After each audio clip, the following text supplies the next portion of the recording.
Este é o Sol.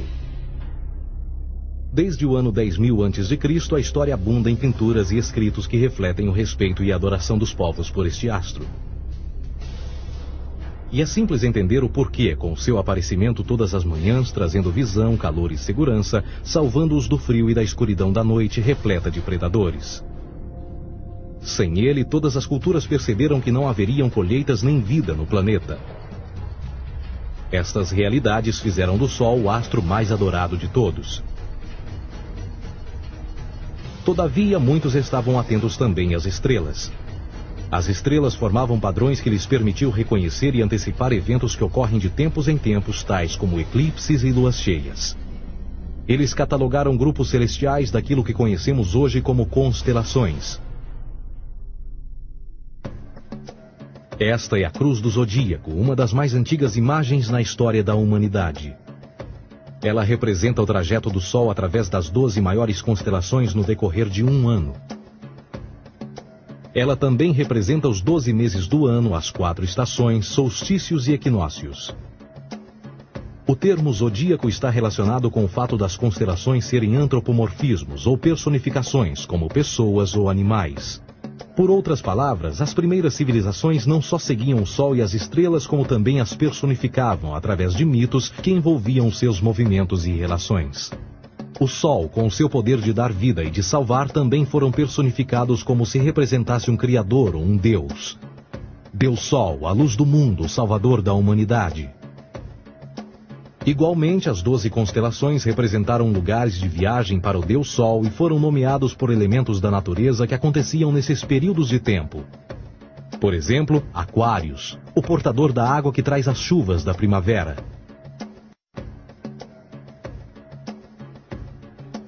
Este é Horus. Ele é o Deus Sol do Egito de 3.000 a.C. Ele é o Sol antropomorfizado e a sua vida é uma série de mitos alegóricos que envolvem o movimento do Sol no céu. Dos antigos hieróglifos egípcios conheceu-se muito sobre esse Messias solar.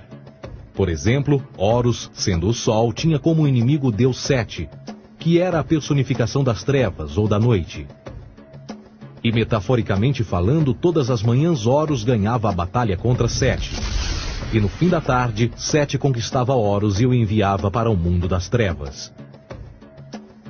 Será importante frisar que trevas versus luz ou bem versus mal tem sido uma dualidade mitológica onipresente que ainda hoje é usada em muitos níveis. No geral, a história de Horus é a seguinte. Horus nasceu em 25 de dezembro da Virgem Isis Mary. O seu nascimento foi acompanhado por uma estrela no oeste, que por sua vez foi seguida por 3 reis em busca do Salvador recém-nascido. Aos 12 anos era uma criança prodígio nos ensinamentos, e aos 30 anos ele foi batizado por uma figura conhecida por Anup, e assim começou o seu ministério. Horus teve 12 discípulos e viajou com eles, fazendo milagres tais como curar os enfermos e andar sobre as águas. Horus também era conhecido por vários nomes como a Verdade, a Luz, o Filho Adorado de Deus, o Bom Pastor, Cordeiro de Deus, entre muitos outros. Depois de ter sido traído por Tifão, Horus foi crucificado, enterrado por 3 dias e então ressuscitou. Estes atributos de Horus, originais ou não, parecem influenciar várias culturas mundiais e muitos outros deuses encontrados com a mesma estrutura mitológica. Atis da Firígia nasceu da Virgem Nana em 25 de dezembro.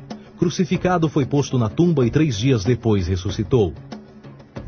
Krishna, da Índia, nasceu da Virgem Davaki com uma estrela no ocidente assinalando sua chegada, fez milagres juntamente com seus discípulos e após sua morte ressuscita. Dionísio da Grécia nasceu de uma virgem em 25 de dezembro. Foi um professor peregrino que praticou milagres como transformar água em vinho e é referenciado como Rei dos Reis, Filho unigênito de Deus, o início e o fim, entre muitas outras coisas, e após sua morte ressuscitou.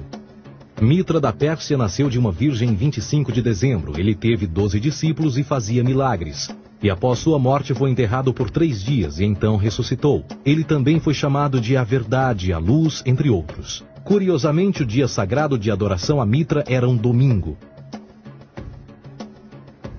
O que importa salientar é que existiram inúmeros salvadores em diferentes períodos em diversos lugares da Terra que preenchem essas mesmas características. A pergunta que não quer calar: o porquê desses atributos? Por que o nascimento de uma virgem em 25 de dezembro? Por que a morte e a ressurreição após 3 dias? Por que os 12 discípulos ou seguidores? Para descobrirmos, vamos examinar o mais recente dos Messias solares. Jesus Cristo nasceu em 25 de dezembro em Belém. Ao nascer foi anunciado por uma estrela no ocidente que seria seguida por 3 reis magos para encontrar e adorar um novo Salvador. Tornou-se pregador aos 12 anos. Aos 30 anos foi batizado por João Batista e então iniciou seu ministério.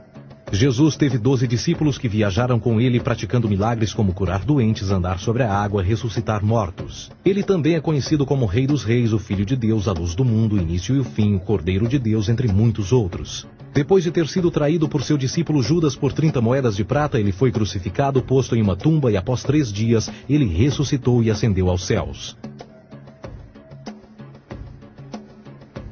Em primeiro lugar, a sequência do nascimento é completamente astrológica. A estrela no ocidente é Sírius, a mais brilhante do céu noturno, que a cada 24 de dezembro se alinha com outras 3 estrelas brilhantes no cinturão de Órion. Essas 3 estrelas brilhantes são chamadas hoje, como eram na antiguidade, 3 reis, 3 Marias no Brasil e Portugal. Os 3 reis e a estrela mais brilhante, Sírius, todas apontam para o nascer do sol em 25 de dezembro. Esta é a razão pela qual os 3 reis seguem a estrela a oeste em uma ordem que apontam ao amanhecer. O nascimento do sol.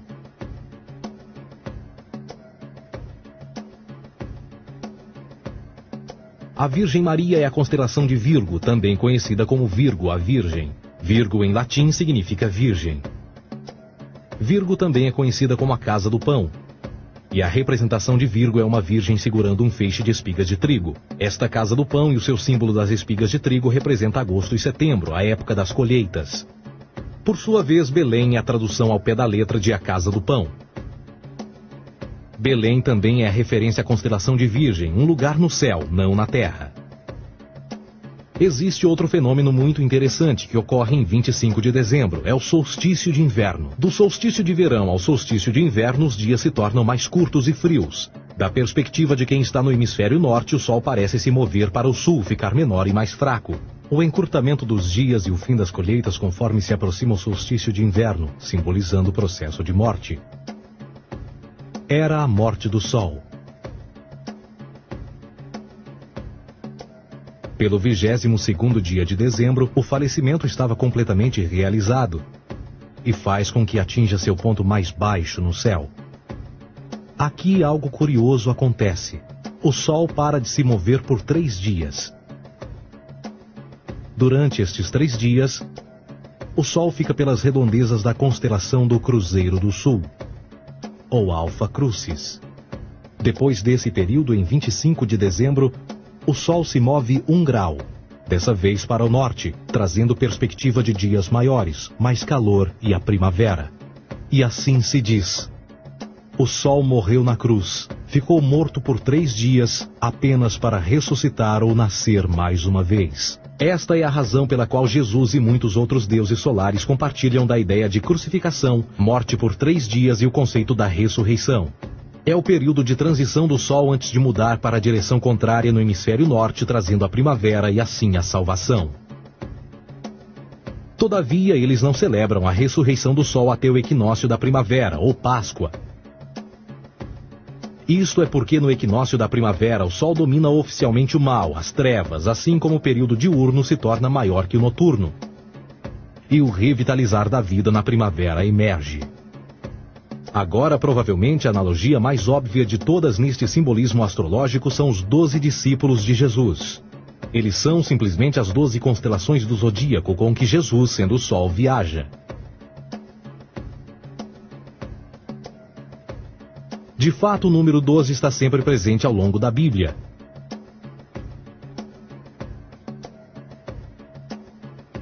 Voltando à cruz do zodíaco, o elemento figurativo da vida é o Sol. Isto não é uma mera representação artística ou ferramenta para seguir os movimentos do Sol. Era também um símbolo espiritual pagão. Uma logografia similar a isto. Isto não é um símbolo do cristianismo. É uma adaptação pagã da cruz do zodíaco.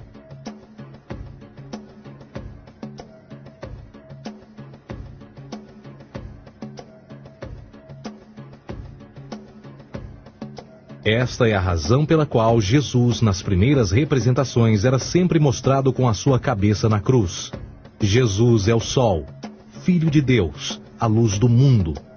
O Salvador a erguer-se, que renascerá, assim como o sol faz todas as manhãs. A glória de Deus que defende contra a força das trevas.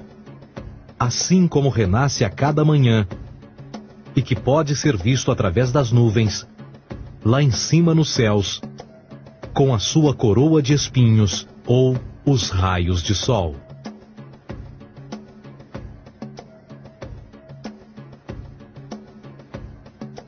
Agora, nas muitas referências astrológicas ou astronômicas na Bíblia, uma das mais importantes tem a ver com o conceito de eras. Através das Escrituras há inúmeras referências a essa era. Para compreender isto, precisamos primeiro estar familiarizados com o fenômeno da precessão dos equinócios.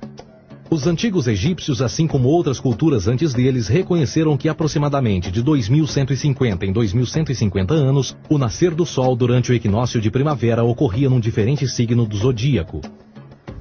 Isto tem a ver com a lenta oscilação angular que a Terra tem quando roda sobre o seu eixo. É chamado de precessão porque as constelações vão para trás, em vez de permanecerem no seu ciclo anual normal. O tempo que demora cada precessão através dos 12 signos é de 25.765 anos. Este ciclo completo é chamado também de Grande Ano, e algumas civilizações ancestrais sabiam disso. Referiam-se a cada ciclo 2150 anos como Era. De 4.300 a.C. a 2150 a.C. foi a Era de Touro. De 2150 a.C. a 1 d.C. foi a Era de Áries. E de 1 d.C. a 2150 d.C. é a Era de Peixes, a era que permanecemos nos dias de hoje. E por volta de 2150 entraremos na nova era, a Era de Aquários. Agora, a Bíblia refere-se por alto ao movimento simbólico durante 3 eras, quando se vislumbra já é uma quarta. No Velho Testamento, quando Moisés desce o Monte Sinai com os 10 mandamentos, ele está perturbado ao ver sua gente adorar um bezerro dourado. De fato, ele até partiu as pedras dos 10 mandamentos e disse a todos para se matarem uns aos outros para purgarem o mal. A maior parte dos estudiosos da Bíblia atribuem esta ira de Moisés ao fato de os israelitas estarem adorando a um falso ídolo, ou algo semelhante. A realidade é que o bezerro dourado é o Taurus, touro. E Moisés representa a nova era de Áries. Esta é a razão pela qual os judeus ainda hoje assopram com o chifre do carneiro. Moisés representa a nova era de Áries. E perante esta, todos têm de largar a velha. Outras divindades, tais como Mitra, marcam essa transição também. Um deus pré-cristão que mata o touro, na mesma linha simbólica. Agora Jesus é a figura portadora da era seguinte à de Áries, a era de Peixes. O simbolismo de peixes é abundante no Novo Testamento, assim como Jesus alimenta 5.000 pessoas com pão e 2 peixes. No início do seu ministério, enquanto caminhava ao longo da Galileia, conhece 2 pescadores que o seguem. Agora reflita se voltar a ver um adesivo em formato de peixe escrito Jesus na traseira dos carros. Poucos sabem o que aquilo no fundo representa. É um simbolismo astrológico pagão para o reinado do Sol durante a Era de Peixes. Jesus assumiu também que a data do seu nascimento é também a data do início desta era. Em Lucas 22:10, quando Jesus é questionado se a próxima passagem será depois de ele ir embora, Jesus responde: Eis que quando entrardes na cidade, encontrareis um homem levando um cântaro de água. Segui-o até a casa em que ele entrar. Esta escritura é de longe a mais reveladora de todas as referências astrológicas. O homem que leva um cântaro de água é Aquários, o portador de água, que é sempre representado com um homem despejando uma porção de água. Ele representa a era depois de Peixes, e quando o Sol, Filho de Deus, sair da era de Peixes, Jesus, entrará na casa de Aquários, e Aquário é antes de Peixes na precessão dos equinócios. Tudo o que Jesus diz é que depois da era de Peixes chegará a era de Aquário.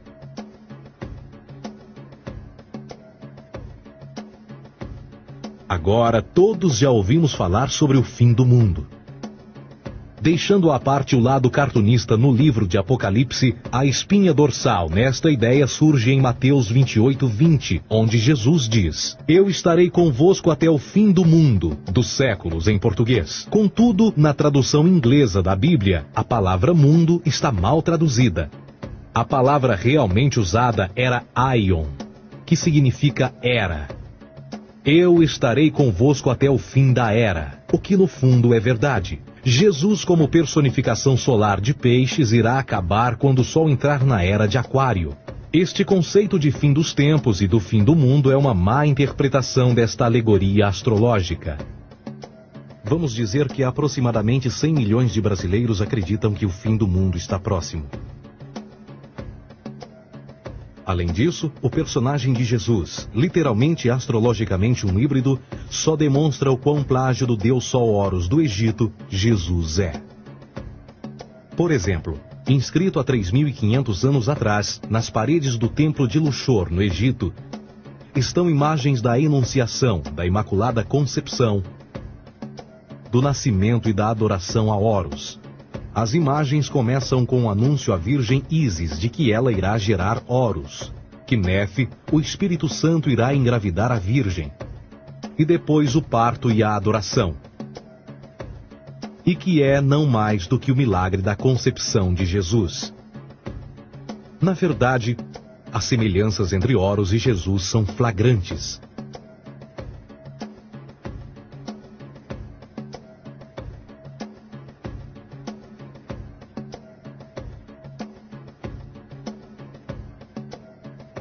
E o plágio continua. A história de Noé e da sua arca é tirada diretamente das tradições. O conceito de dilúvio é presente em todas as antigas civilizações, em mais de 200 diferentes citações em diferentes períodos e tempos. Contudo, não será preciso ir muito além da fonte pré-cristã para encontrar a epopeia de Gilgamesh, escrita em 2600 a.C. Esta história fala sobre grandes inundações ordenadas por Deus, uma arca com animais salvos e até mesmo o libertar e o retornar da pomba entram em concordância com a história bíblica, entre muitas outras semelhanças. E depois há a história plagiada de Moisés. Sobre o nascimento de Moisés, disse que ele foi colocado numa cesta de cana e lançado ao rio para evitar um infanticídio.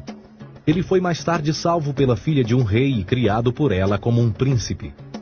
Esta história do bebê numa cesta foi retirada do mito de Sargão de Acade por volta de 2250 a.C.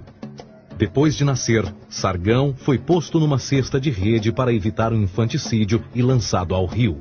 Foi depois salvo e criado por Aqui, uma esposa da realeza Acádia. Além disso, Moisés é conhecido como legislador, portador dos 10 mandamentos e da lei mosaica. Contudo, a ideia de a lei ser passada de um deus para um profeta numa montanha é também antiga.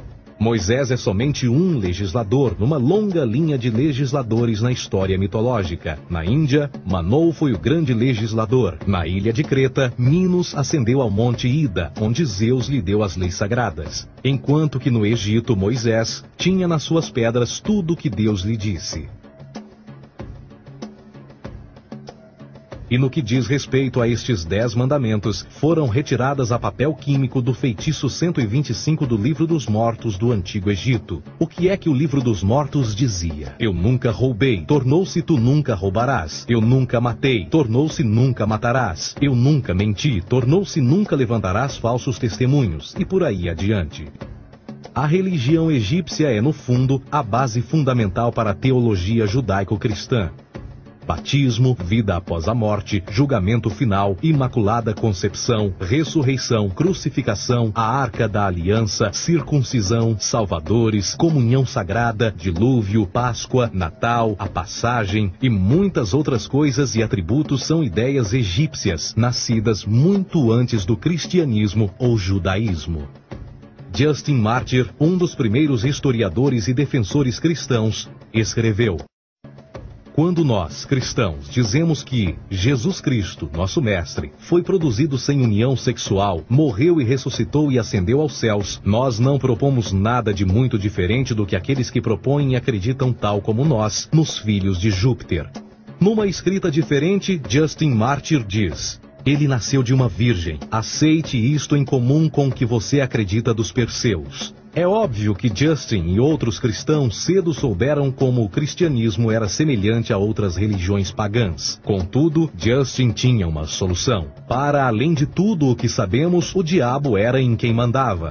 O diabo teve a ambição de chegar primeiro que o Cristo e criou essas características para o mundo pagão. Fundamentalist Christianity, fascinating. These people actually believe the world is 12,000 years old. Swear to God. I actually asked one of these guys, okay, dinosaur fossils. He says, dinosaur fossils? God put those here to test our faith.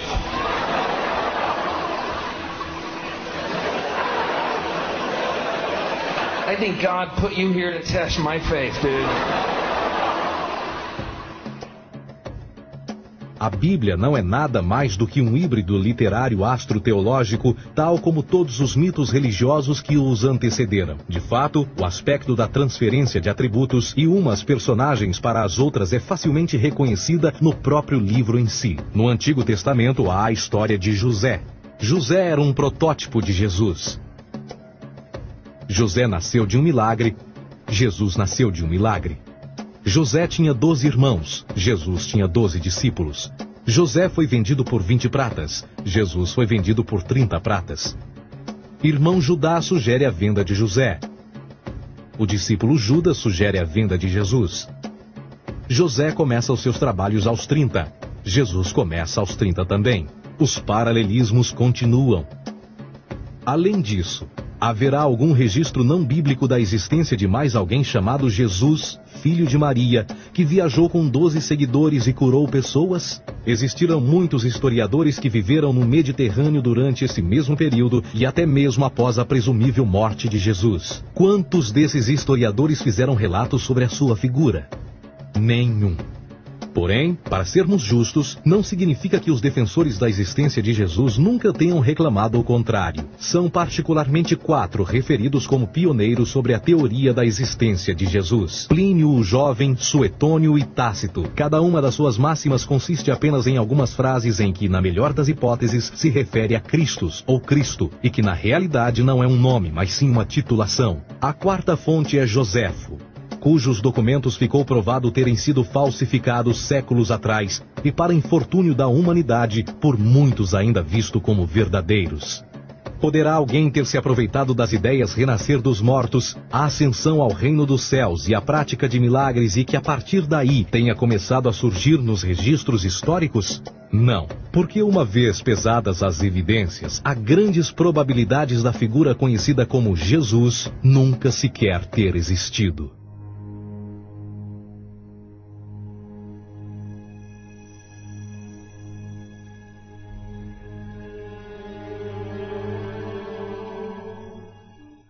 We don't want to be unkind, but we want to be factual. We don't want to cause hurt feelings, but we want to be academically correct in what we understand and know to be true.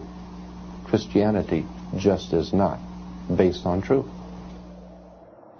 We find that Christianity was in fact nothing more than a Roman story, developed politically. A realidade consiste em que Jesus foi a divindade solar do setor gnosticista cristão e, tal como outros deuses pagãos, era uma figura mítica. Foi sempre o poder político que procurou monopolizar a figura de Jesus para controle social. Por volta de 325 d.C., em Roma, o imperador Constantino reuniu o Concílio Ecumênico de Niceia e foi durante esta reunião que as doutrinas políticas com motivação cristã foram estabelecidas e assim começou uma longa história de derramamento de sangue e fraude espiritual. E nos 1600 anos que se seguiram, o Vaticano dominou politicamente e com mão de ferro toda a Europa, conduzindo-a a um período de obscurantismo, onde o conhecimento era apenas um privilégio da Igreja, as Cruzadas e a Santa Inquisição. O O cristianismo, bem como todas as crenças teístas, são a fraude desta era. Serviu para afastar os seres humanos do seu meio natural e da mesma maneira uns dos outros. Sustenta a submissão cega do ser humano à autoridade. Reduz a responsabilidade humana sob a premissa de que Deus controla tudo e que, por sua vez, os crimes mais terríveis podem ser justificados em nome da perseguição divina. E o mais importante, dá o poder àqueles que sabem a verdade e usam o mito para manipular e controlar sociedades. O mito religioso é o mais poderoso dispositivo já criado e serve como base psicológica para que outros mitos floresçam ou justifiquem.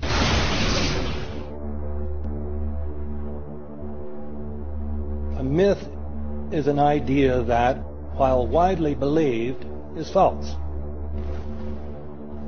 In a deeper sense, in the religious sense, a myth serves as an orienting and mobilizing story for a people. The focus is not on the story's relation to reality, but on its function. A story cannot function unless it is believed to be true in the community or the nation. It is not a matter of debate. If some people have the bad taste to raise the question of the truth of the sacred story, the keepers of the faith do not enter into debate with them. They ignore them or denounce them as blasphemers.